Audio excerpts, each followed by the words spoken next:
Hello, this is Christopher Ian Chenoweth from Positive Christianity Ministries.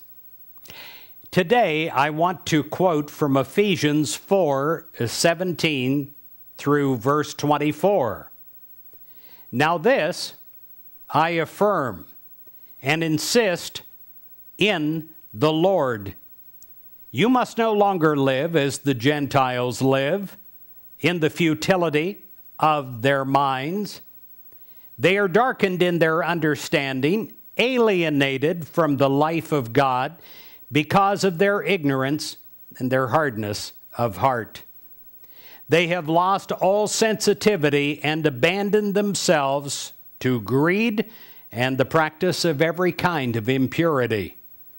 This is not the way you learned Christ, for surely you have heard about him and were taught in him, as truth is in Jesus.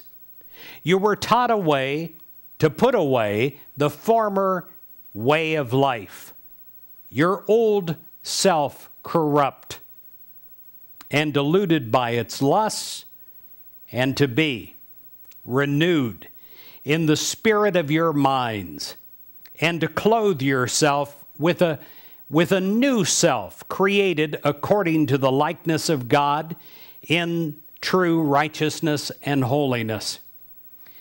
Is it possible to put on something that will be so great? Well, today I put on this suit, sent it to the cleaners so I'd look good for you.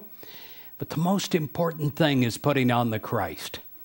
It is something that you dress your soul with and in. And when you do so, you have an inner fuel, not based on outer events. You know, so many people live their life where they're waiting to see what's happening outside of them to determine whether they will be happy. I want you to see what's happening inside of you spiritually to determine whether you're happy, and you will be happy because you have a happy God. You will have a fuel for your soul, a motivation for your spirit, because there is an empowerment in you that keeps powering you. What is the use of having a long life, wrote a medieval mystic, if there is no improvement to show for it? Without growth, a long life would be an extended exercise in the trivial. In fact, it may be worse.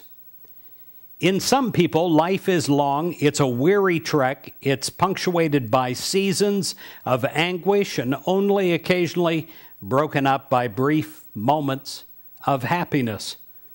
I don't want you to live this way. I want you to have a life that is so filled with joy and so filled with happiness that it is only broken up by brief moments of unhappiness. We have all this. This is not a place to knock ourselves down. This is a place, Positive Christianity, to pick ourselves up. We have this right now. We have to realize that it is available to every one of us. The late Congresswoman Barbara Jordan from Texas once said something that speaks in great tones of truth. She said, "I don't want to be a run-of-the-mill person." Well, I don't either, and I know that you don't. That's why we're here on a daily basis. I want to share an affirmation with you that I use personally. It is, "Who I am makes a difference." Now, I ask you to use that along with me. Who I am makes a difference. Who I am makes a difference to me. Who you are makes a difference to you. It all begins in you, and then it goes forth from you to make a difference in the world. Now, I'll talk more about this tomorrow, But remember, say this often today, who I am makes a difference. God bless you, my friend.